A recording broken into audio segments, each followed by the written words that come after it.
Let's bring in Paul Jacobson, CFO of General Motors. Paul, thanks for joining us today.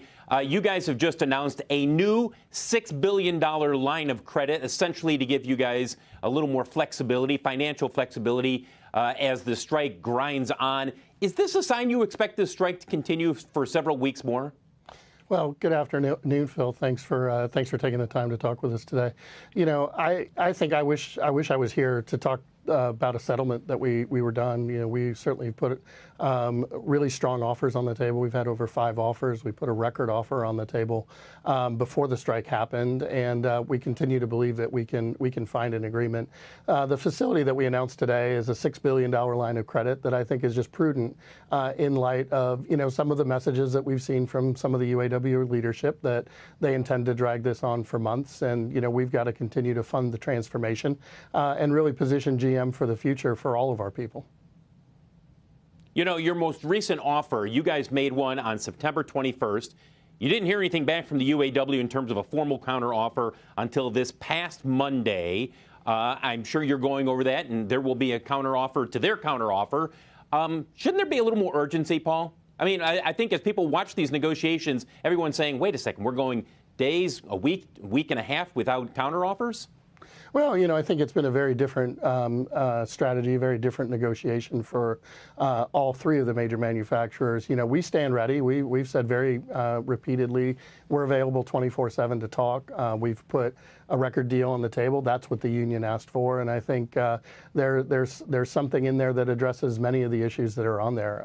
We've got to make sure that we do a deal that allows us to be on par with our competitors out there and make sure that we're able to compete for all of our people in the future.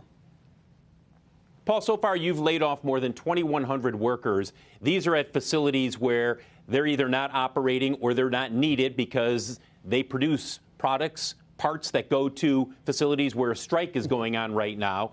Do you expect more layoffs in the weeks to come?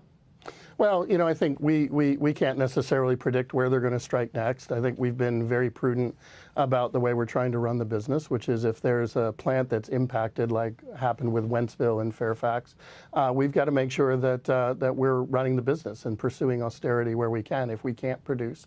And the strike actions put us in a position where we have to lay people off. We have to react. It's unfortunate, and I think it's a side effect of the strategy that they've taken, but one that, you know, we're managing through best we can. And, you know, let me just take a minute to thank all of those folks that are continuing to work the line. The vehicles that are coming off the line are of great quality. They're in great demand, and the people are doing a great job that are coming to work every day.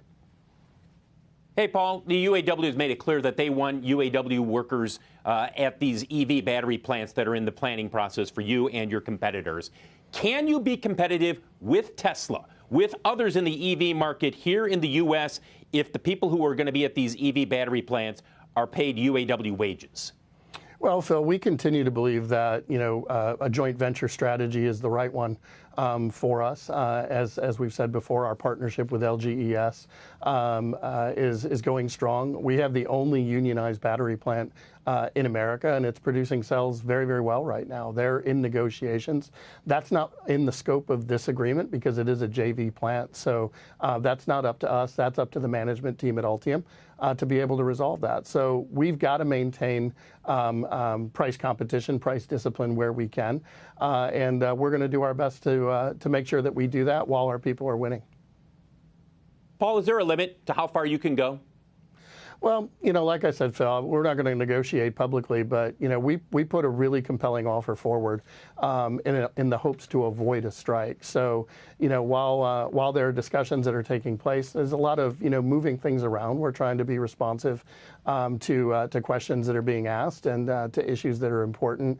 But we put an offer on the table that we felt like we could get it done, and it's a record offer. It's comparable to everything else that's done or excess that's been done out in the space in recent agreements, and one that we think reflects accurately the contributions of our team going forward and positions us to win for the long term. Just to put a finer point on this, is there a limit? Of course, there's a limit. The limit is what we've got to do to be competitive across the set. We know the competition. We know what the industry is doing in terms of EV pricing, EV demand. Lots of questions around there. We need to be careful about what we do. And my job is to make sure that we sign a deal that allows us to compete and thrive in the EV transformation. And that's what we're aiming to do. Paul Jacobson. Paul, thank you very much for joining us today.